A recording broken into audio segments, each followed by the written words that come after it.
Deep in the Appalachian Mountains of West Virginia, a road existed that few dared to speak of. Devil's Hollow. Shrouded in mystery and fear, it was said to be cursed.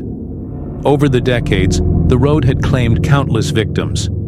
Some were travelers, passing through, unaware of the road's dark reputation. Others were thrill-seekers, drawn by tales of ghostly apparitions, strange lights, and the chilling accounts of those who had gone missing. Locals knew better than to tread near it, especially after sundown. They whispered that the road was alive, feeding on the fear and lives of those foolish enough to trespass. The legend began centuries ago when settlers first arrived in the region. Stories told of a witch who had been wrongfully accused of hexing the town's livestock. The townsfolk had dragged her to the road, tied her to a tree, and set her ablaze. As the flames consumed her, she cursed the land, vowing that no one who walked the road would ever find peace. From that day on, strange occurrences plagued the area. Travelers spoke of hearing disembodied voices, seeing shadowy figures darting between the trees, and feeling an overwhelming sense of dread. Despite the warnings, a group of college friends, Sarah, Jake, Mia, and Eric, decided to explore the road one fateful October night. They were amateur ghost hunters, armed with cameras, flashlights, and a sense of invincibility. They had heard the stories from a grizzled old man at a roadside diner who warned them to stay far away. "The road doesn't like visitors," he said, his voice trembling, but they laughed it off, convinced that the stories were nothing more than superstitions. As they set out, the road seemed ordinary at first, but as they ventured deeper, the atmosphere changed. The air grew colder, and an unnatural silence settled over the forest. Even the chirping of crickets and the rustling of leaves seemed to vanish. A dense fog began to rise, swallowing the moonlight and casting the road in an eerie glow. The group's laughter faded as they rounded a bend and saw an old wooden sign barely hanging from its post. The words, "Devil's Hollow," were carved into the wood, the letters weathered and cracked. Beneath it, someone had scrawled in blood-red paint, "Turn back now." "This is probably just a prank," Sarah said, though her voice wavered. Jake, ever the skeptic, dismissed it with a wave of his hand. "People just want to scare us. Let's keep going." But Mia and Eric exchanged uneasy glances. The sign felt like a final warning, one they would regret ignoring. As they continued, the road narrowed, and the trees seemed to close in around them. Their flashlights barely penetrated the fog, which swirled around them like ghostly tendrils. Suddenly, a light appeared in the distance, a faint flickering glow that bobbed gently, as if someone were holding a lantern. "Do you see that?" Eric asked, pointing ahead. The group stopped, staring in silence. The light grew brighter, but there was no sign of a person or structure. It hovered in the middle of the road, pulsing rhythmically like a heartbeat. "Let's check it out," Jake said, his bravado masking his unease. As they approached, the light darted off the road and into the woods. Without thinking, Jake followed, and the others reluctantly trailed behind. The forest was dense, the branches clawing at them as they pushed through. The light led them deeper and deeper, until it abruptly vanished. The silence that followed was deafening. The group stood frozen, their breaths visible in the frigid air. Then a low growl rumbled through the trees, sending shivers down their spines. "What was that?" Mia whispered, clutching Eric's arm. Before anyone could answer, the growl turned into a deafening roar. Shadows moved between the trees, too fast to be human. Panic set in, and they began to run, their flashlights bouncing wildly. Sarah tripped over a root and fell hard, her flashlight skittering away. As she scrambled to her feet, she caught a glimpse of something. A figure with glowing red eyes watching her from the shadows.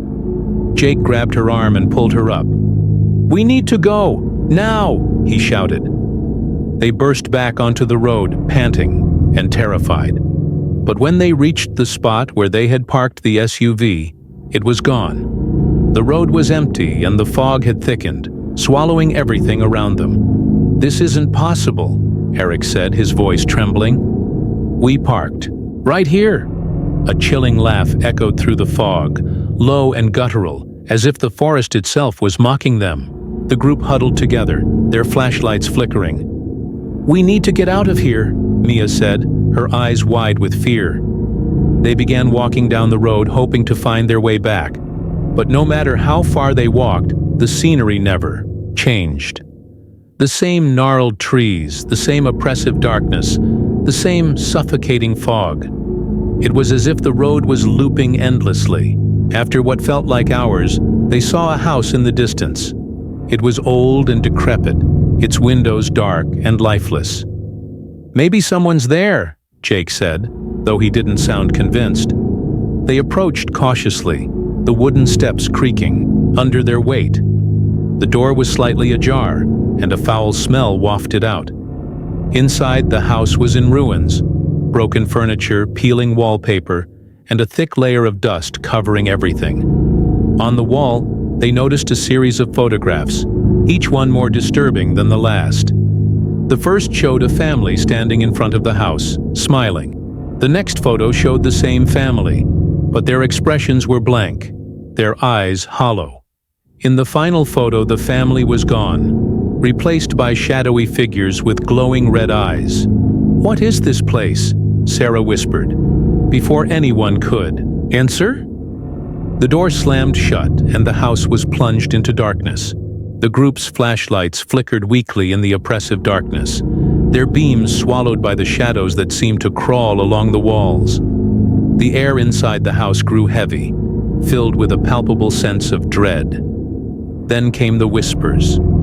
Low, indistinct murmurs that seemed to emanate from every corner of the room. "What is that?" Mia asked, her voice trembling as she pressed herself against Eric. The whispers grew louder, overlapping until they sounded like a chorus of anguished voices. Words were impossible to make out, but the tone was unmistakable. Anger, sorrow, and a malevolent glee that sent shivers down their spines. "Let's get out of here," Jake said, moving toward the door. But no matter how hard he pulled, it wouldn't budge. "It's locked!" he shouted, panic creeping into his voice. The whispers turned into screams, high-pitched and ear-piercing. The walls seemed to pulse, the wallpaper peeling away to reveal dark, writhing shapes beneath. The floorboards groaned under their feet, and the temperature plummeted, their breath visible in the icy air. Sarah spotted a staircase leading to the second floor. "Upstairs! Maybe there's another way out!" she shouted over the cacophony. The group raced up the stairs, their footsteps echoing in the empty house. The upper floor was no better.